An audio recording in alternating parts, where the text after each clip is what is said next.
यदि आप भी 2026 में एसएससी के किसी भी एग्जाम को टारगेट कर रहे हैं तो आज का ये वीडियो आपके लिए बहुत ज्यादा यूजफुल रहेगा, क्योंकि आज की इस वीडियो से आपको ना ये एनालाइज करने में आसानी होगी कि रिसेंट एग्जाम जो 2025 में एसएससी के हुए हैं उनमें रीजनिंग सेक्शन में क्वेश्चंस का लेवल क्या था।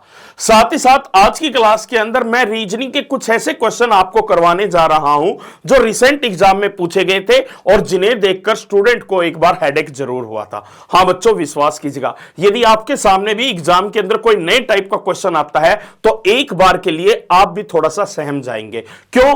आपको पहले तो ना 2 मिनट तो यह समझने में लगेगी कि क्वेश्चन एक्चुअल में है किस टाइप का, पर विश्वास कीजिएगा जिस बच्चे की रीडिंग स्किल और कैलकुलेशन स्किल दोनों में कहीं ना कहीं अच्छी कमांड है तो वो किसी भी क्वेश्चन को देखकर 2025 में ना तो घबराया होगा और ना ही आने वाले एग्जाम के अंदर घबराएगा।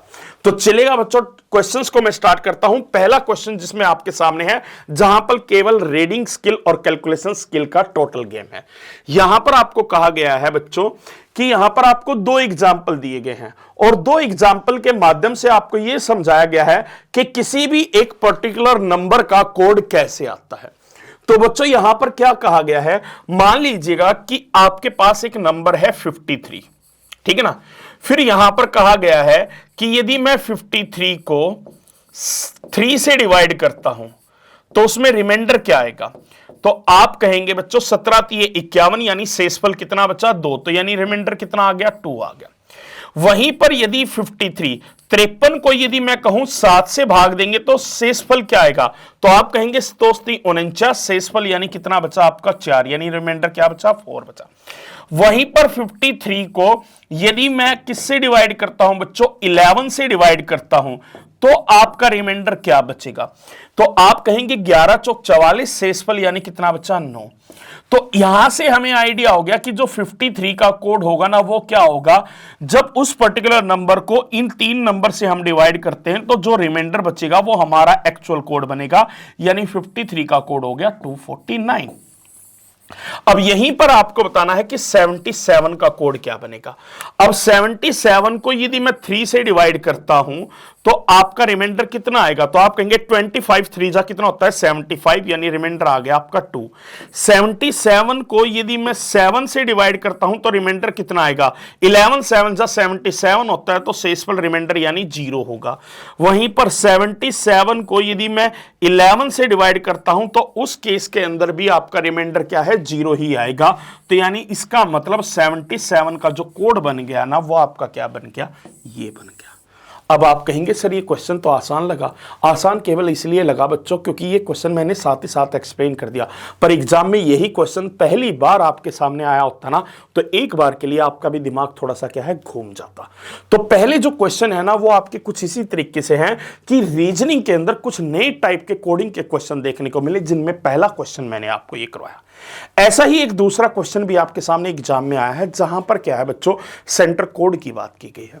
इस क्वेश्चन के अंदर कहा गया है कि based on the roll numbers below where the first 2 digits indicate the centre ID, ठीक है ना। यहां पर आपको ना कुछ रोल नंबर दिए गए हैं, तो आपने देखा इन 2 रो के अंदर यानी इन दोनों पंक्तियों में कुल मिलाकर आपको कितने रोल नंबर दिए गए हैं, 8 रोल नंबर दिए गए हैं। और उनमें कहा है कि हर रोल नंबर की जो पहली 2 डिजिट है, यानी हर रोल नंबर की संख्या के जो पहले 2 अंक है ना वो किसको इंडिकेट करते हैं, सेंटर आईडी को इंडिकेट करते हैं, यानी कि केंद्र आईडी को रिप्रेजेंट करते हैं। फिर कहा how many new roll number must centre 17 register to have the same total count as centre 15। केंद्र 17 को केंद्र 15 के बराबर कुल संख्या प्राप्त करने के लिए कितने नए रोल नंबर पंजीकृत करने होंगे। तो यहां पर आपसे कहा गया है बच्चों एक बात बताओ कि ऐसे कितने रोल नंबर हम और ऐड करें सेंटर 17 के कि उन रोल नंबर्स की जो संख्या है यानी काउंटिंग है वो किसके इक्वल हो, सेंटर 15 वालों के इक्वल हो। तो पहले तो आप ये देखो कि सेंटर 15 वाले कुल रोल नंबर हैं कितने, एक तो आपका ये है, एक आपका ये है, एक आपका ये है। तो मैंने देखा कि सेंटर आईडी जिसकी 15 है, ऐसे हमारे पास कितने रोल नंबर हैं, 3 रोल नंबर हैं। फिर हम देखेंगे कि सेंटर 17 वाली आईडी के कितने रोल नंबर हैं, तो हमने देखा एक रोल नंबर हमें ये मिला, फिर दूसरा रोल नंबर हमें ये मिला और तीसरा रोल नंबर हमें ये मिला। तो सेक्टर 17 वाली आईडी के भी हमारे पास कितने रोल नंबर हैं? 3 रोल नंबर हैं। अब एक बात बताओ, जब बच्चों इन दोनों की काउंटिंग ऑलरेडी क्या है? सेम है। जब इन दोनों की यदि मैं देखूं संख्या जो है ना ऑलरेडी क्या है? समान है, बराबर है, तो क्या हमें केंद्र 17 की आईडी के नए रोल नंबर जोड़ने की आवश्यकता है? तो आप कहेंगे नहीं, ऑलरेडी ये नंबर क्या है? इक्वल है, तो हमें ऐसी किसी भी रोल नंबर की कोई रिक्वायरमेंट नहीं है। अब इसका और देखो बच्चों डिफरेंट तरीका एग्जामिनर का और किस टाइप का क्वेश्चन आया है। जैसे ये वाला क्वेश्चन है, ये क्वेश्चन टोटली आपकी ना रीडिंग स्किल के ऊपर है बच्चों, यानी जितना स्मार्टली तरीके से आप स्टेटमेंट को पढ़ोगे और उसको आसानी से समझने की कोशिश करोगे तो उतना स्मार्टली तरीके से आप क्वेश्चन का आंसर दे पाओगे।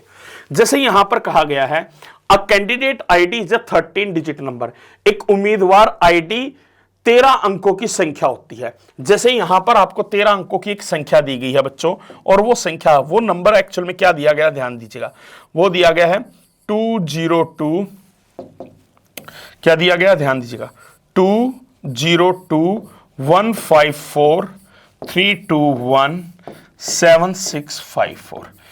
यानी यहां पर आपको क्या कहा गया है, आप थोड़ा सा ध्यान से समझिएगा। यहां पर कहा गया किसी भी कैंडिडेट की जो आईडी है ना वो 13 डिजिट नंबर की है, यानी 13 अंक वाली संख्या की है, जो आपके सामने रखा कुछ इस प्रकार। फिर कहा the structure is non standard, इसकी संरचना जो है ना वो गैर मानक है, यानी उसका कोई पर्टिकुलर स्टैंडर्ड नहीं है कि एक रोल नंबर आया कैसे है। फिर कहा the first digits are 3 digits are the year, यानी पहले 3 अंक जो है ना वो वर्ष, यानी इसके जो पहले 3 डिजिट है वो किसको रिप्रेजेंट कर रहे हैं, वो ईयर को रिप्रेजेंट कर रहे हैं। फिर कहा गया the next 2 digits are the batch, अगले 2 अंक है ना वो जो बैच को दर्शाते हैं, ये किसको दर्शाते हैं, ये दर्शाते हैं आपके बैच को। फिर कहा गया है next the centre code is formed by taking the 6th, 9th and 12th digits of the entire ID, केंद्र कोड पूरी आईडी के 6, 9वें और 12वें अंकों को मिलाकर बनता है। तो बच्चों इस आईडी का जो आपका 6th डिजिट है यानी 6ठा अंक है, एक तो कौन सा है आपका 4 है, 9th कौन सा है आपका, तो आप कहेंगे 1 है, क्लियर है, और उसके अलावा कौन सा 12th डिजिट, और 12th डिजिट जो है ना वो आपका इस नंबर का कौन सा है, 5 है। तो इन तीनों से डिजिट से मिलकर जो बनेगा ना वो क्या होगा आपका, वो आपका बनेगा सेंटर कोड। फिर कहा फॉर द कैंडिडेट, तो जिस कैंडिडेट का आपका आईडी नंबर ये है तो उसका सेंटर कोड क्या होगा, तो सेंटर कोड जो बनेगा ना वो 6th, 9th और 12th डिजिट से बनेगा, जो आपका क्या आ रहा है 415 आ रहा है। तो बच्चों बताओ क्या इस क्वेश्चन के अंदर आपको कोई दिमाग लगाना पड़ा? नहीं, टोटली बात है रीडिंग स्किल्स की। क्वेश्चन को एग्जाम में, आने वाले एग्जाम में भी कुछ ऐसे क्वेश्चन आए तो क्वेश्चन को देखकर घबराना नहीं है, आपको कॉन्फिडेंस के साथ उसको क्या है सोल्व करना है। यदि आपकी फाउंडेशन मजबूत है, आपने अच्छे तरीके से एक बार रीजनिंग को पढ़ा है, तो किसी भी लेवल का एग्जामिनर क्वेश्चन क्यों ना दे दे, आप उसको कहीं ना कहीं आइडेंटिफाई कर लेंगे। जैसा अगला क्वेश्चन है बच्चों, यहां पर आपको थोड़ा सा आइडेंटिफाई करना ही करना है कि क्वेश्चन के पीछे का लॉजिक आखिर क्या रहा है। जैसे यहां पर कहा which code has a digit letter sequence that doesn't follow are repeated unit, किस कोड में अंकों और अक्षरों को ऐसा क्रम है जो किसी दोहराई गई इकाई का अनुसरण नहीं करता। यानी कुल मिलाकर यहां पर आपको क्या करना है बच्चों, find the odd one out. इन चारों में से 3 में क्या है सिमिलरिटी है और एक क्या है बाकी तीनों से डिफरेंट है, आपको आइडेंटिफाई करना है कि डिफरेंट है कौन सा। तो आपने यहां पर क्या देखा बच्चों, देखो एक सेम पैटर्न या सीक्वेंस के साथ क्या है ये नंबर रिपीट हो रहे हैं। जैसे आप यहां पर देखो बच्चों, यदि आप पहले ऑप्शन के अंदर देखो तो जो आपका यहां पर है जो फर्स्ट 4 टर्म्स है ये क्या है आपकी सेम है, और ये एज इट इज दोबारा क्या होगी आपकी रिपीट होगी। पहले लिखा था 1A2B, वो 1A2B दोबारा रिपीट हो गया। यहां भी 3C4D, 3C4D ये दोबारा रिपीट हो गया। 5E6F क्या ये दोबारा रिपीट हो रहा है, तो आप कहेंगे नहीं रिपीट हो रहा। नीचे दिखेगा 7G8H, ये आपका एज इट इज क्या है दोबारा रिपीट हो गया, इसलिए क्वेश्चन का आंसर क्या बन गया, ऑप्शन सी बन गया। वैसे इसके ऊपर थोड़ा आप कह सकते हैं कि पोजिशनल वैल्यू का भी खेल है, पर बच्चों यहां पर रिपीटेशन की बात आ रही है कि एक ग्रुप के अंदर ना कुल मिलाकर यदि 8 टर्म्स लिखी गई हैं तो उनको 4-4 के 2 ग्रुप में डिवाइड किया गया है, और एक ग्रुप एज इट इज दोबारा क्या है रिपीट हो रहा है। ठीक है ना। पोजिशनल वैल्यू का कंसेप्ट आप तब लगाते हैं इसके अंदर जब इससे लॉजिक आपको नहीं मिलता। अब और क्या, एक इस टाइप का क्वेश्चन ना एग्जाम में बड़ा ट्रेंडिंग में रहा। एसएससी के अंदर 2025 के अंदर जितने भी क्वेश्चन पूछे गए ना, उसमें एड्रेस मैचिंग वाला क्वेश्चन बहुत ज्यादा पूछा गया है। इस टाइप के क्वेश्चन में क्या होता है कि आपको ना कोई एक एड्रेस दे दिया जाता है, जैसे यहां पर दिया गया है, फिर आपको ना ऑप्शन के अंदर 4 एड्रेस दिए जाते हैं और आपसे पूछा जाता है कि यहां पर ये एड्रेस जो है ना वो डिट्टो किस एड्रेस के साथ एज इट इज मैच हो रहा है। विश्वास कीजिएगा बच्चों, इस टाइप के क्वेश्चन के अंदर छोटी छोटी गलतियों से ही क्या है, स्टूडेंट अक्सर क्वेश्चन को गलत कर जाते हैं। यानी डैश, कोमा, पॉइंट, ये छोटी छोटी बातें भी आपको ध्यान रखनी है इस क्वेश्चन को सोल्व करने। जब डिट्टो एड्रेस मैचिंग की बात होगी तो वो 100% एज इट इज होना चाहिए जैसा आपको दिया हुआ है, और विकल्पों में भी ऐसा ही एड्रेस होना चाहिए। जैसे यहां पर आप कहेंगे फ्लैट C-3, इसके अंदर यदि आप ध्यान से देखेंगे बच्चों, पहले ऑप्शन के अंदर क्या गायब है, तो आप कहेंगे हमारा ना डैश गायब है, इसलिए ये क्वेश्चन का आंसर नहीं होगा।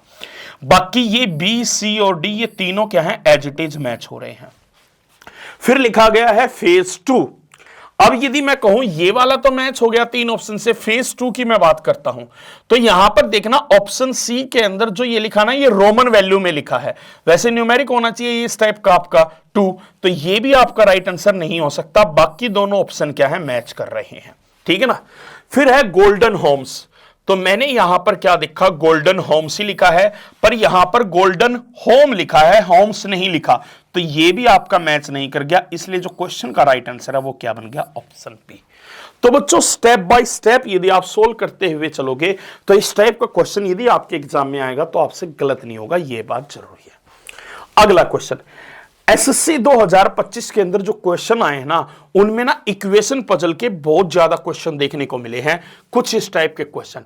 और इन क्वेश्चनों को देखकर जिस बच्चे का ना कहीं मिसिंग नंबर पर पकड़ मजबूत नहीं है, मिसिंग नंबर चैप्टर की यदि पकड़ मजबूत नहीं है तो वो परेशान रहेगा। कैलकुलेशन का मजबूत होना जरूरी, और आपके लिए यह जानना जरूरी कि एग्जाम के अंदर जब इस टाइप के क्वेश्चन आते हैं तो किन बातों का ध्यान रखा जाता है। एग्जाम के अंदर जब भी इस टाइप के क्वेश्चन आते हैं ना, तो एक आपके माइंड में स्क्वायर का कंसेप्ट, एक क्यूब का कंसेप्ट, एडिशन का कंसेप्ट, सब्ट्रैक्शन का, डिवाइड का और मल्टीप्लिकेशन का, यानी वर्ग, घन, जोड़ना, घटाना, भाग करना, गुना करना, केवल इन बातों का ध्यान रखें, क्वेश्चन अपने आप बन जाएगा। जैसे ये वाला क्वेश्चन है, आप कहेंगे 25 को 29 लिखा गया है, 41 को 17 लिखा गया है, 38 को 73, तो 63 को क्या कहेंगे। तो आप कहेंगे एक बार ना छोटी संख्या से बड़ी संख्या आ गई, फिर बड़ी संख्या से छोटी आई है, फिर छोटी से बड़ी आई है, तो कंसेप्ट है क्या। बच्चों घबराने की आवश्यकता नहीं है, केवल ना आप कंसेप्ट को अप्लाई करें। जैसे यहां पर बच्चों क्वेश्चन के अंदर हुआ क्या है, ध्यान दीजिएगा। जैसे आपके पास पहला नंबर है 25, तो इसके 2 डिजिट है 2 और 5। मैं कहता हूं कि 2 का स्क्वायर कितना होता है और 5 का स्क्वायर कितना होता है, ध्यान दीजिए। तो आप कहेंगे 2 का स्क्वायर 4 होता है और 5 का स्क्वायर 25 होता है, और इन दोनों को ऐड करने पर कितना आता है, 29 आता है। तो क्या सेकंड में सेम कंसेप्ट है, 41 में तो 4 का स्क्वायर होता है 16 और 1 का स्क्वायर होता है 1, और 16 + 1 कितना होता है आपका 17 होता है। तो यानी दूसरे में भी मैच कर गया। क्या तीसरे पर मैच कर रहा है, 38, तो 3 का स्क्वायर होता है आपका 9 और 8 का स्क्वायर होता है आपका कितना, 64, और दोनों को ऐड करेंगे तो 73 बिल्कुल आएगा।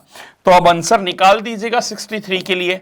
तो आप कहेंगे 6 का स्क्वायर प्लस 3 का स्क्वायर, 6 का स्क्वायर 36 और 3 का स्क्वायर आपका 9, तो हमारा आंसर आ चुका है। और आंसर हमारा जो ये है वो आपका किस ऑप्शन के अंदर दिया गया है, ऑप्शन डी के अंदर। चलेगा और क्वेश्चन देखते हैं बच्चों। एक आपका ना आजकल मैथमेटिकल ऑपरेशन का ना कुछ नए टाइप का क्वेश्चन देखने को मिला है एसएससी एग्जाम के अंदर। इस क्वेश्चन को ध्यान दीजिएगा बच्चों। यहां पर यानी आपको ना सीधा सीधा बताया गया है, क्या मान लीजिएगा कहा गया है कोडेड रूल्स में दिया है, कोडेड ऑपरेशन हो गया बच्चों ये, यानी कोड के माध्यम से ऑपरेशन समझाया गया है। क्या कह रहा है कि ए हैशटैग बी का मतलब क्या है, ए हैशटैग बी का मतलब है a + b + a - b। फिर आपसे पूछा गया है तो बताएं जरा 10 हैशटैग 5 का मतलब क्या होगा। अब बच्चों आपको यही तो कोडेड रिलेशन से समझना है, क्या कि a का वैल्यू आपका 10 हो गया और b का वैल्यू 5 हो गया। तो अब इस इक्वेशन में पुट करो, तो आप पहले कहेंगे 10 + 5 और फिर कहेंगे 10 - 5। तो 10 + 5 आपका कितना हो गया, तो आप कहेंगे 15, और 10 - 5 कितना हो गया, 5, और दोनों को ऐड करेंगे तो रिजल्ट कितना आ गया, 20, जो आपका ऑप्शन ए में दिया गया है। तो बच्चों इस टाइप के भी कुछ नए टाइप के क्वेश्चन आए हैं जो आने वाले एग्जाम में भी आपको देखने को मिल सकते हैं, तो आपको पता होने की क्या है आवश्यकता है। अगला क्वेश्चन बच्चों, नंबर सीरीज के अंदर ना कई बार तो बिल्कुल आसान टाइप के क्वेश्चन देखने को मिले हैं, पर कई जगह पर क्वेश्चन ऐसे देखने को मिले हैं कि बच्चा जो है ना एकदम देखकर घबरा जाए कि क्वेश्चन किस टाइप का बना है। पर वही बात आती है, आपकी फाउंडेशन मजबूत है और कहीं ना कहीं आपने रीजनिंग को एक बार अच्छे से पढ़ा है, तो इस टाइप के क्वेश्चन में आपको बिल्कुल भी एग्जाम के अंदर कोई प्रॉब्लम नहीं आएगी। अब मैं ऐसा क्यों कह रहा हूं बच्चों, इस क्वेश्चन के पीछे कोई हार्ड कंसेप्ट नहीं है, सिंपल वही लॉजिक है जो नंबर सीरीज के 90% क्वेश्चन में यूज होता है, डिफरेंस मेथड। यानी नंबर्स के बीच का आप केवल डिफरेंस लें, क्वेश्चन अपने आप सोल्व हो जाएगा। जैसे मैं यहां पर कहता हूं बच्चों, पहला यहां पर क्या हुआ है, तो आपने कहा +1 किया गया है, फिर 3 से -1 आया तो आपने कहा -4 किया है, फिर -1 से 8 आया तो आपने कहा 9 ऐड हुआ है, फिर 8 से -8 हो गया यानी 16 घटाया गया है, फिर -8 से क्वेश्चन मार्क के लिए क्या आएगा। अब बच्चों आपको यदि स्क्वायर और क्यूब अच्छे से आते हैं तो आप देखते ही समझ जाओगे कि 1 जो होता है ना आपका 1 का स्क्वायर होता है, 4 आपका 2 का स्क्वायर होता है, 9 आपका 3 का स्क्वायर होता है और 16 आपका 4 का स्क्वायर होता है। तो सीक्वेंस क्या कहती है कि अगली बार आएगा 5 का स्क्वायर यानी कि 25 आएगा। ठीक है, पहला प्लस दूसरा माइनस, प्लस माइनस तो अब होगा प्लस, यानी क्वेश्चन मार्क की जगह पर क्या आएगा कि -8 में आप 25 को ऐड कर दीजिएगा और ऐसा करने से क्वेश्चन का आंसर क्या बन जाएगा, 17 बन जाएगा। अब अगला क्वेश्चन देखिएगा बच्चों, अब यहां पर एग्जामिनर ने नंबर सीरीज के जो क्वेश्चन दिए हैं वो केवल सिंपल इस टाइप के क्वेश्चन नहीं है कि इस सीरीज का अगला नंबर बताओ। एग्जामिनर ने इस टाइप के भी क्वेश्चन पर बहुत ज्यादा फोकस किया है रिसेंट एसएससी एग्जाम के अंदर, कि आपको ना नंबर्स की एक सीरीज दे दी जाएगी और उसके अंदर आपसे पूछेगा फाइंड द रॉन्ग टर्म, यानी इस सीरीज के अंदर एक नंबर रॉन्ग है, यानी जो आपको संख्या इस श्रृंखला दी गई है उसमें एक संख्या क्या है, गलत है, और उस गलत की पहचान आपको करनी है। अब इसके अंदर भी बच्चों वही कंसेप्ट है, फाउंडेशन यदि मजबूत है तो आपने देखा हमारे सामने एक ऐसी सीरीज दी गई है जिसमें नंबर जो है ना एकदम से क्या है, बड़े होते जा रहे हैं, और ऐसी सीरीज के अंदर हरदम मल्टीप्लिकेशन का कंसेप्ट होता है, यानी लास्ट दो को कंपेयर करके देख लो। यानी क्या करोगे बच्चों कि मैं 691 को कितने से मल्टीप्लाई करूं, 691 को कितने से गुना करूं कि 2068 के मैं नजदीक पहुंच जाऊं, तो आपके मन में ख्याल आएगा सर 3 गुना करके देख लीजिएगा, क्योंकि 600 का 3 गुना 1800 होता है, 90 का 3 गुना कितना होता है, तो 270 होता है, ठीक है ना, तो 2070 ये हो गया, और 1 का 3 गुना 3 होता है, तो यानी ये कितना हो जाएगा 2073, यानी 691 को 3 से मल्टीप्लाई करेंगे तो क्या आएगा 2073, और उसमें से 5 आप सब्ट्रैक्ट कर देंगे तो क्या आ जाएगा 2068। क्या स्टार्टिंग में भी ऐसा है? तो फिर हम देखते हैं बच्चों की स्टार्टिंग के अंदर ऐसा है। तो मैंने कहा 11 इंटू 3 कितना होता है 33, और 33 में से 5 सब्ट्रैक्ट करेंगे तो 28 होगा। 28 इंटू 3 28 गुना में 3 84, और 84 में से 5 घटाएंगे तो 79, यानी कि 79 आएगा, बिल्कुल परफेक्ट है। अगली बार देखो 79 को 3 से मल्टीप्लाई किया तो आपका कितना आ गया, ये आपका आ गया बच्चों 237, और उसमें से 5 सब्ट्रैक्ट करूंगा तो ये आपका 231 नहीं आएगा, ये कितना आना चाहिए 232 आना चाहिए, 232 आना चाहिए, यानी कहीं ना कहीं रॉन्ग नंबर आपका ये है। पर इसको क्रॉस चेक करो, 232 को 3 से गुना करने पर आता है 696, और उसमें से 5 घटाने पर 691 आता है, यानी जो आपकी रॉन्ग टर्म थी ना वो 231 थी, यानी इस सीरीज के अंदर 231 नहीं 231 की जगह 232 होना चाहिए था, इसलिए क्वेश्चन का आंसर आपका ये है। तो बच्चों आपको ना एग्जाम में जब ऐसे क्वेश्चन आते हैं ना, तो जब नंबर सीरीज आपने पढ़ी होगी ना और आपने अपनी फाउंडेशन को मजबूत रखा होगा, कहीं ना कहीं अपने हर कंसेप्ट के ऊपर अच्छे से ध्यान दिया होगा, तो एग्जामिनर चाहे किसी भी लेवल का क्वेश्चन क्यों ना आपके सामने रख ले, चाहे स्टेटमेंट को तोड़ मरोड़ के कैसे भी आपके सामने क्यों ना दे दे, आप कहीं ना कहीं एक रास्ता निकाल लोगे कि उस क्वेश्चन को कैसे सोल्व करना है, केवल किस चीज के माध्यम से, फाउंडेशन के माध्यम से, यानी आपने रीजनिंग को जब पढ़ा तो कितना मन लगाकर पढ़ा है। अगला पॉइंट आता है बच्चों, अब ये भी एक इस टाइप का क्वेश्चन है जो पहले एग्जाम में आता था, बीच में 4-5 साल मैट्रिक्स में गायब हो गया। अब जिस बच्चे ने कभी ना सिलेबस रीजनिंग का पूरा नहीं किया होगा तो डेफिनेट बात है उसने मैट्रिक्स का क्वेश्चन कभी नहीं देखा होगा, और जब उसके सामने एग्जाम में ये पहली बार क्वेश्चन आया होगा तो जाहिर सी बात है उसकी ना नींद उड़ गई होगी कि ये क्या पूछ लिया, और पूछा भी कितने सिंपल तरीके से कि कुछ नहीं बताया कि इसके क्वेश्चन के अंदर हो क्या रहा है, बस सीधा सीधा दे दिया कि what word is formed by these sets. 4 set दे दिए नंबर के और पूछा गया इससे क्या शब्द बनेगा। तो बच्चों एक बात याद रखना, इसके अंदर जो कंसेप्ट होता नहीं है मैट्रिक्स टाइप का, इसमें रो कॉलम का कंसेप्ट होता है। यानी जो ग्रुप के अंदर आपको 2 नंबर दिए गए ना, उसमें पहला नंबर आपका रो को रिप्रेजेंट करता है और दूसरा नंबर कॉलम को रिप्रेजेंट करता है। जैसे आपकी बात होगी कि 0-4, 0-4 का मतलब क्या हो गया, यानी रो तो आपकी क्या है 0 नंबर वाली, यानी ये वाली रो है, और कॉलम कौन सा होगा 4th, और 0 रो 4th कॉलम में जो लेटर आता है वो कौन सा आता है, तो वो आता है L। फिर आपका आ गया बच्चों 4-3। अब 4-3 का मतलब क्या है, 4-3 का मतलब है यानी बात हो रही है 4th रो की, और कॉलम कौन से की बात हो रही है, 3rd कॉलम की। 4th रो और 3rd कॉलम में जो लेटर आ रहा है वो कौन सा आ रहा है, आपका L आ रहा है। फिर बात है 2-1 की। 2-1 का मतलब है कि 2nd रो 1st कॉलम, और 2nd रो 1st कॉलम में क्या लेटर आ रहा है, आपका A आ रहा है। फिर पूछा है 3-4 के बारे में, यानी 3rd रो और 4th कॉलम, और 3rd रो 4th कॉलम में कौन सा लेटर आ रहा है, आपका A आ रहा है। यानी क्वेश्चन का आंसर क्या बन गया, ऑप्शन डी बन गया।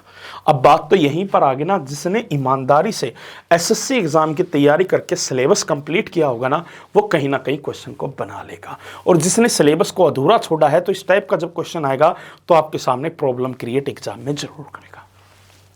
अब केवल इतने ही नहीं बच्चों, एग्जाम के अंदर क्रिटिकल थिंकिंग बेस्ड क्वेश्चन भी बहुत ज्यादा देखने को मिले। यानी एग्जामिनर ने ऐसे ऐसे छाट के क्वेश्चन पूछे हैं जहां से उसने पूरा मजबूर किया है स्टूडेंट्स को कि अपने दिमाग से सोच समझ कर क्या है क्वेश्चन का आंसर दो। और वही पॉइंट जो वीडियो स्टार्ट होने से पहले आपको बोला था कि रीडिंग स्किल यानी आपकी पढ़ने की क्षमता जो है ना, वो जरूर मजबूत होनी जरूरी है, उसका मजबूत होना बहुत ज्यादा जरूरी है एग्जाम के अंदर। इस बात पर एग्जामिनर ने फोकस किया है। जिस बच्चे के अंदर इतने पेशेंस नहीं है कि वो एक बार स्टेटमेंट को पढ़ ले तो डेफिनेटली वो ना कई टाइप के क्वेश्चन को एग्जाम में नहीं कर पाएगा। इस बात को एग्जामिनर ने खास तौर पर ध्यान दिया है। यहां पर क्वेश्चन है कि बस fair will be reduced by 25% for students.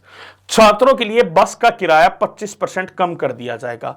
तो इसके पीछे क्या धारणा रही होगी? देखो एक बात बताओ, कहीं ना कहीं मान लो बस के प्राइजेस बहुत ज्यादा हैं, यानी उसके कहीं ना कहीं क्या है, जो बस फेयर है यानी बस का जो किराया है वो बहुत ज्यादा है और उसको कम करने की बात हो रही है, ठीक है ना।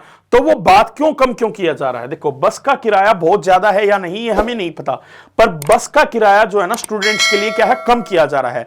तो इससे एक बात तो क्लियर है कि ये कम इसलिए किया जा रहा है कि स्टूडेंट्स को कहीं ना कहीं जो बस का फेयर है यानी बस का किराया वो ज्यादा लग रहा होगा, इसलिए कम किया जा रहा है।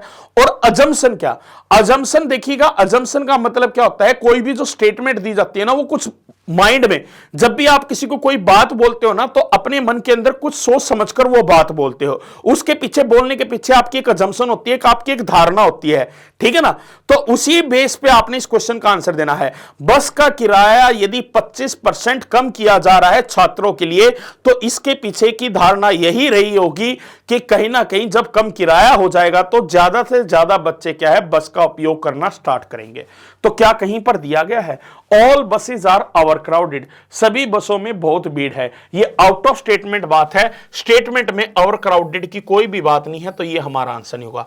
Student travel is officially discouraged, छात्रों की यात्रा को आधिकारिक तौर पर अतोत्साहित किया जाता है। देखो इसके बारे में भी कोई बात नहीं यहां पर की गई है। Students can afford current fair easily, देखो जो हाल फिलहाल किराया है क्या छात्र उसे अफोर्ड कर पा रहे हैं या नहीं, इसके बारे में भी कोई डाटा नहीं दिया गया है। पर एक बात क्लियर मैं माइंड में रखकर यह कह सकता हूं कि यदि कहीं ना कहीं बस का किराया यदि कम कर दिया जाए स्टूडेंट्स के लिए, तो कहीं ना कहीं ज्यादा मात्रा में स्टूडेंट्स क्या है, बस का उपयोग कर पाएंगे। और यहीं पर कहा गया है lower fares will encourage more students to travel by bus, किराए कम होने से अधिक छात्र बस से यात्रा करने के लिए प्रोत्साहित होंगे। अगला क्वेश्चन देखिएगा, स्टेटमेंट टाइप के इस टाइप के क्वेश्चन बड़े आए हैं बच्चों, और इस टाइप के क्वेश्चन आने वाले एग्जाम में भी आएंगे, ये बात ध्यान रखना।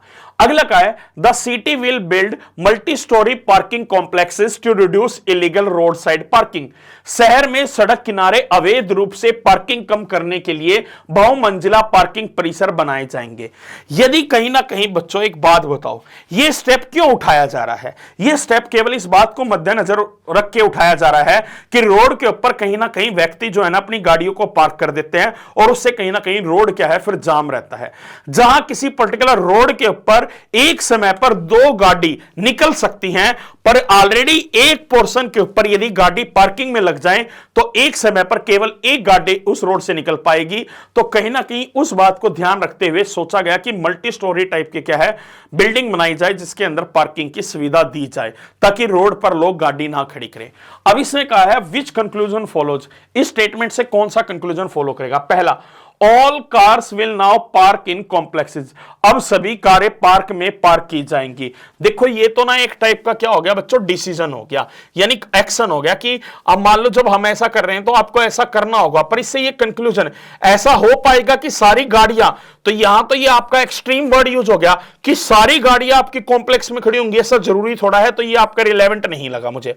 दूसरा, illegal parking is a significant problem in the city, शहर में अवैध पार्किंग एक गंभीर समस्या है। यह तो डेफिनेट बात है बच्चों, ऐसा स्टेप उठाया जा रहा है कि कहीं ना कहीं मल्टी स्टोरी बिल्डिंग बनाई जाएगी पार्किंग करने के लिए, तो कहीं ना कहीं शहर में इलीगल पार्किंग जो है ना वो हो रही है, उसी बात को मद्देनजर रखते हुए तो यह चीज की जा रही है। तीसरा, private parking will become free, private parking के बारे में आउट ऑफ स्टेटमेंट बात होगी, कोई जिक्र नहीं है। ट्रैफिक जाम्स आर ओनली, अब ये ओनली ये भी एक्सट्रीम वर्ड है, तो ये भी आपका नहीं होगा, यानी सेकंड वाला ही आपका क्या है, राइट है। अब ये है केवल, यदि आप इस क्वेश्चन को सोल्व नहीं कर पा रहे तो आपकी कहीं ना कहीं बच्चों रीजनिंग यानी क्रिटिकल थिंकिंग जो है ना वीक है। आपने ना इन चैप्टरों को ध्यान से कभी नहीं पढ़ने की क्या है जरूरत ही नहीं समझी, आपने सोचा इन चैप्टर को भी क्या पढ़ने की आवश्यकता है। पर बच्चों रीजनिंग का ऐसा कोई चैप्टर नहीं है जिसको बगैर पढ़े आप एग्जाम के अंदर 100% एक्यूरेसी के साथ क्या है ठीक कर पाए। अगला क्वेश्चन, यहां पर आपको एक आर्गुमेंट दिया गया, फिर आपको बताना ये जो आर्गुमेंट है, इस आर्गुमेंट को इन चारों में से कौन सा स्टेटमेंट जो है मजबूत बना रहा है, यानी कौन सा उसको स्ट्रेंथ प्रोवाइड कर रहा है। यहां पर कहा गया है कि to maximise productivity large companies should eliminate employee sick leave and instead offer a bonus for perfect attendance. उत्पादकता को अधिकतम करने के लिए बड़ी कंपनियों को कर्मचारियों की बीमारी की छुट्टी समाप्त कर देनी चाहिए और इसके बजाय पूरी उपस्थिति के लिए बोनस देना चाहिए। अब एक बात बताओ बच्चों, मान लो प्राइवेट सेक्टर हो या गवर्नमेंट सेक्टर हो, तो कहीं ना कहीं लोग सबसे ज्यादा छुट्टियां क्यों करते हैं? कहीं ना कहीं उनका काम करने का मन नहीं करता है।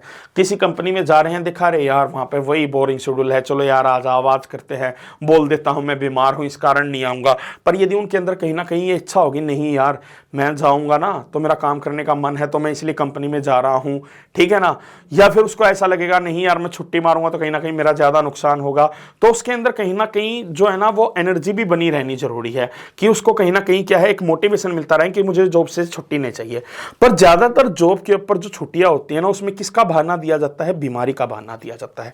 पर यह भी आप लॉजिकली समझ सकते हैं कि जिन बीमारियों का बहाना देकर मैक्सिमम एम्प्लॉय छुट्टियां करते हैं, उनमें से आधी बीमारियां तो ऐसी होती हैं जो अवॉइड की जा सकती हैं। मान लो मुझे ऐसा लगा सुबह उठते यार आज तो मेरा थोड़ा हेडेक है, छोड़ यार नौकरी पे नहीं जाता, तो मैं उस चीज को अवॉइड करके जॉब पर जा सकता था, पर मैंने अवॉइड नहीं किया। तो 50% से ज्यादा ये रेशो डेफिनेटली, मैं तो कहूंगा 80% लोग जो सिक लीव लेते हैं उनमें 80% क्या होती हैं, लीव फेक ही होती हैं, यानी वो चीजें अवॉइड हो सकती थी, यानी वो व्यक्ति क्या है छुट्टी मारना अवॉइड कर सकता था, पर लोग नहीं करते।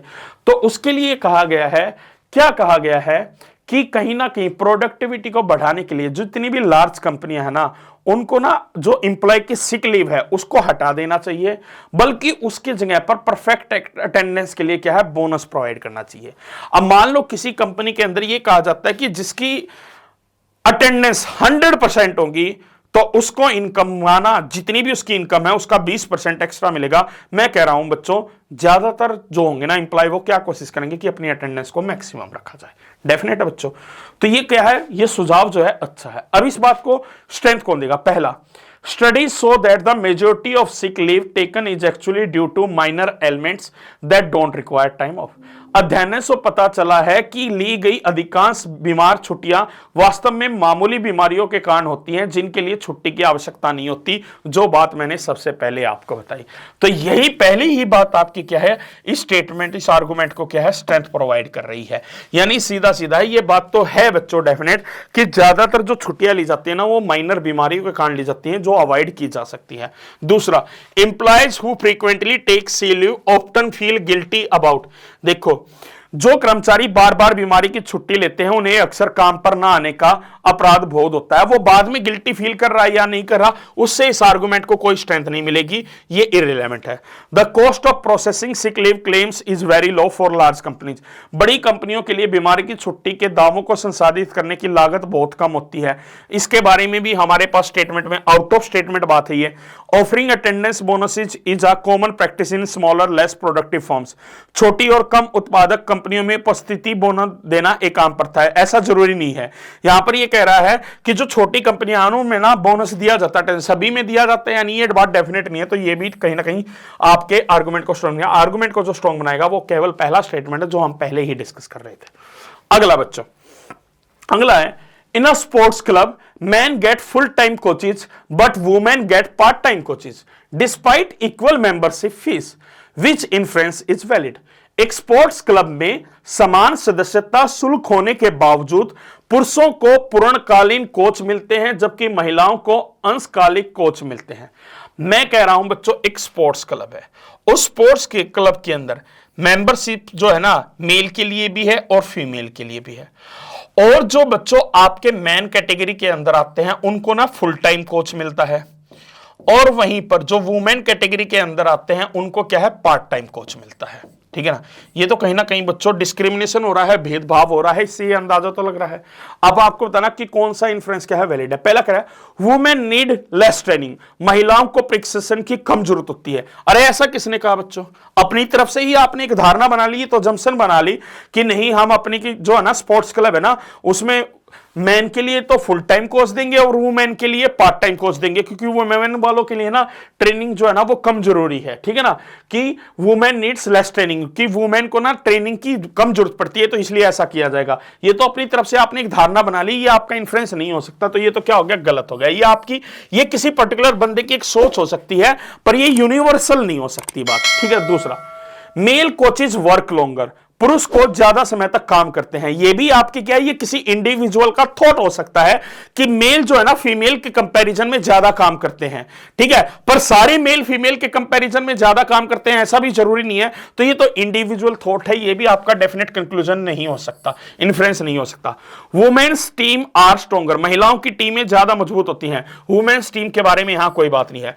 Possible gender bias in coaching allocation, coaching आवंटन में संभावित लैंगिक भेदभाव है। बिल्कुल, डिस्क्रिमिनेशन की हमने सबसे पहली बात की थी, ये तो कहीं ना कहीं भेदभाव को शो कर रहा है कि उस जो भी स्पोर्ट्स क्लब है उसके अंदर आदमियों के प्रति कहीं ना कहीं थोड़ा सा ब्यास है, मतलब कहने का मतलब उनके तरफ क्या है, झुकाव है, यानी उनको ज्यादा क्या है, तवज्जो दी जा रही है, यही निकलता है। अगला बच्चों, अ friend fails an exam, what shows emotional intelligence, एक दोस्त परीक्षा में फेल हो गया, भावनात्मक बुद्धिमत्ता का परिणाम क्या है?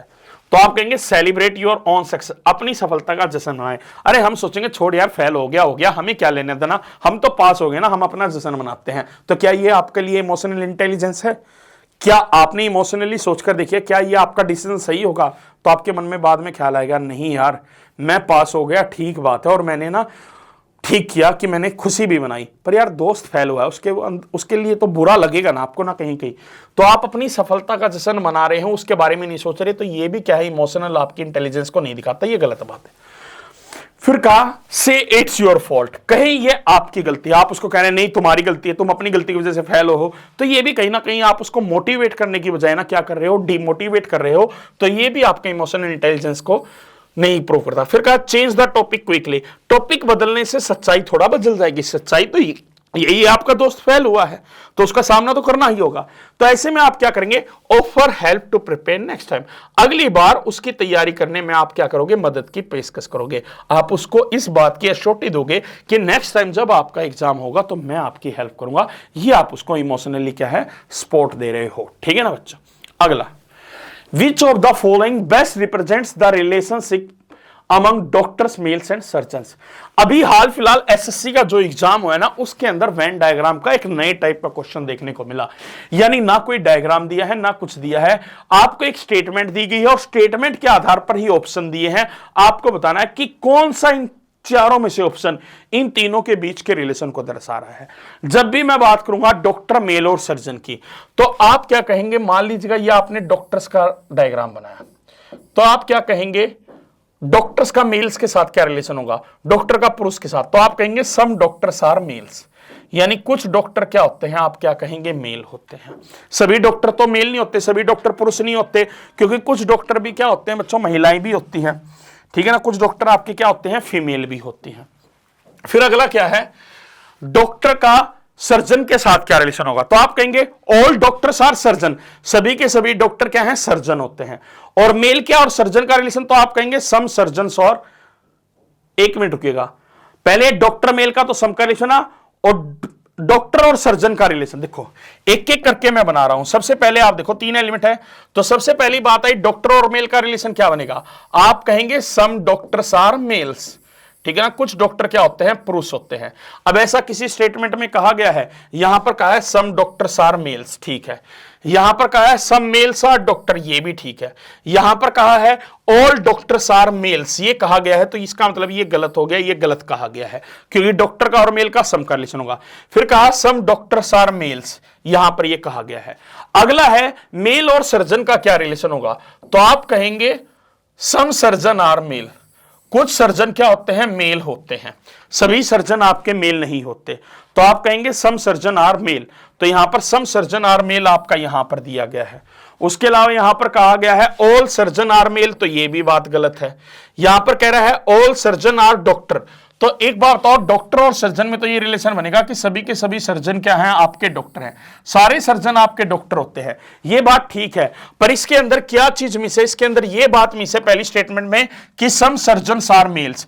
तो जो तीनों यानी चीजें आपकी वेरीफाई हो रही हैं वो आपकी ऑप्शन डी से हो रही हैं, क्या? कि all surgeons are doctors, some doctors are males and some surgeon are males. तो फोर्थ वाला आपका राइट हुआ। 17th, अब देखो इनइक्वालिटी का भी थोड़ा सा कंसेप्चुअल टाइप का क्वेश्चन आया। कोई क्वेश्चन आपसे सोल्व नहीं करवाया गया, आपसे बस एक छोटा सा कंसेप्ट पूछा गया है एग्जाम के अंदर। जैसे यहां पर कहा गिवन है क्या? $m का मतलब है m is not greater than और equal to n, what can be concluded. यदि $m का अर्थ है m n से बड़ा या उसके बराबर नहीं है, तो क्या निष्कर्ष निकाला जा सकता है? यहां पर आपसे कहा गया है कि यदि आपको कहा गया है कि $n, इस बात का मतलब यह है कि m जो है ना इज नॉट ग्रेटर देन और इक्वल टू n, m जो है ना तो n से बड़ा है ना ही उसके बराबर है। देखो कोई भी दो एलिमेंट है ना, उनके बीच ना 3 ही रिलेशन हो सकते हैं।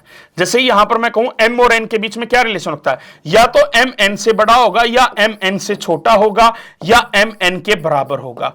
अब हमें क्या कहा गया है कि m n से ना तो क्या है? बड़ा है, और ना ही m n के क्या है? बराबर है। तो ये दोनों बात गलत है। तो डेफिनेट जो सही होगी वो क्या होगा कि m जो है ना वो n से छोटा होगा, यानी क्वेश्चन का आंसर ऑप्शन ए बनेगा।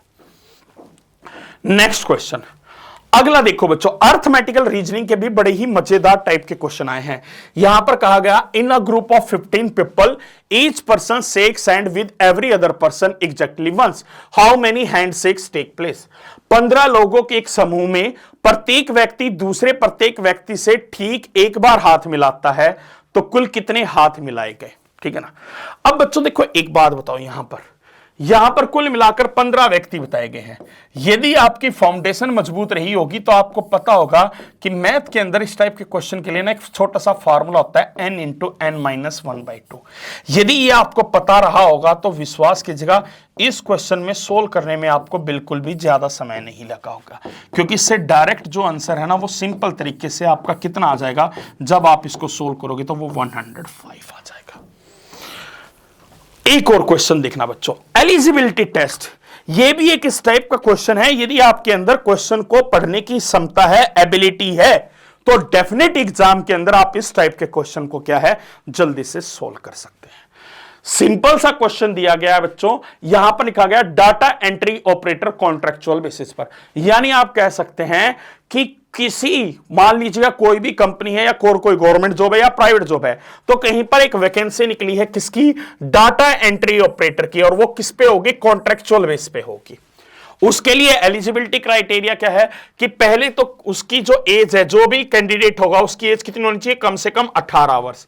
दूसरा क्या है, कम से कम उसके पास क्या है 10+2 होनी चाहिए। तीसरा, उसकी जो टाइपिंग स्पीड है वो 40 वर्ड्स पर मिनट होनी चाहिए। चौथी, must commit to a minimum 1 year contract, और कम से कम 1 साल का क्या है वो कॉन्ट्रैक्ट जरूर क्या करे, कॉन्ट्रैक्ट के लिए कमिट हो। यहां पर कहा विवेक इज 20 ईयर्स ओल्ड, विवेक जो है ना वो 20 साल का है, तो आप कहेंगे पहली कंडीशन तो पूरी हो गई। Has a BSc in physics, उसके पास फिजिक्स में क्या है, बीएससी है। जिसने बीएससी की है तो जाहिर सी बात है वो 10+2 तो है ही है। His typing speed is 35 words पर मिनट, ठीक है ना, उसकी जो टाइपिंग स्पीड है ना वो 35 वर्ड्स पर मिनट है, होनी कितनी चाहिए 40, तो थर्ड कंडीशन वो फुलफिल नहीं कर रहा। And he states he will only work for 9 months before joining a master programme, और उसने कहा वो केवल 9 महीने काम करेगा, तो चौथी भी वो क्या है, कंडीशन को पूरी नहीं कर पा रहा। और बच्चों एक सीधी सी बात है, जब इन 4 में से चारों कंडीशन जो व्यक्ति पूरा करेगा जॉब भी उसी को मिलेगी, तो ये 2 व्यक्तियों की क्या है कंडीशन, ये 2 आपकी जो कंडीशन है वो पूरी नहीं करा, तो सीधा सीधा होगा क्या, उसके केस में क्या डिसीजन लिया जाएगा, रिजेक्ट द एप्लीकेशन, उसके आवेदन को अस्वीकार किया जाए, सीधा सीधा यही होगा। तो इस टाइप के क्वेश्चन भी बच्चों एग्जाम में आ रहे हैं, एग्जाम में पजल के भी क्वेश्चन आ रहे हैं। आज की वीडियो यदि आपको अच्छा लगी है, आज का ये पहला एपिसोड यदि आपको अच्छा लगा है, तो सभी बच्चे कमेंट करके इस क्वेश्चन का आंसर मुझे जरूर बताएंगे, और साथ ही साथ जो हमारा सेकंड एपिसोड होगा उस एपिसोड का पहला क्वेश्चन आपका यही रहेगा, जिसमें मैं आपको इसका सॉल्यूशन एक्सप्लेन करूंगा। साथ ही साथ आज की वीडियो यदि आपको अच्छी लगी है तो सभी अपने दोस्तों को भी शेयर करें, और साथ ही साथ बच्चों कमेंट में एक बार जरूर बताना कि आज का वीडियो आपको कैसा लगा है। यदि ज्यादा से ज्यादा बच्चों का कमेंट आया, विश्वास कीजिएगा आने वाले दिनों के अंदर आपको इस सीरीज के एक से एक एपिसोड देखने को मिलेंगे, जिसमें मैं ना केवल 2025 के एसएससी एग्जाम के बेहतरीन क्वेश्चन करवाऊंगा, साथ ही साथ उससे प्रीवियस ईयर के एग्जाम के भी क्या है मैं आपको क्वेश्चन करवाने की कोशिश करूंगा। वो केवल इस चीज से कि मैं आपके लिए एक अच्छा कंटेंट लेकर आ सकता हूं, पर यह आपकी भी जिम्मेदारी बनती है कि मेरे कंटेंट को वही प्यार दिखाएं जो मैं कंटेंट बनाते हुए आपके लिए प्यार दिखा रहा हूं, ठीक है ना। आपके लिए स्पेशल कंटेंट तैयार कर रहा हूं ताकि एग्जाम में जाने से पहले आपको अपना एक्चुअल लेवल भी पता लगे, और कहीं ना कहीं यह एनालाइज भी हो जाए क्या आप एक सही डायरेक्शन में पढ़ रहे हैं। यदि आप सही डायरेक्शन में नहीं पढ़ रहे हैं तो इन क्वेश्चन के माध्यम से आपको पता लग जाएगा कि हां मुझे अब अपनी दिशा बदलने की क्या है आवश्यकता है। तो चलिएगा डियर स्टूडेंट, इसी के साथ आज के सेशन को यहीं पर समाप्त करता हूं। अब मुलाकात होगी इसी सीरीज की अगले एपिसोड में। Till then take care, good bye.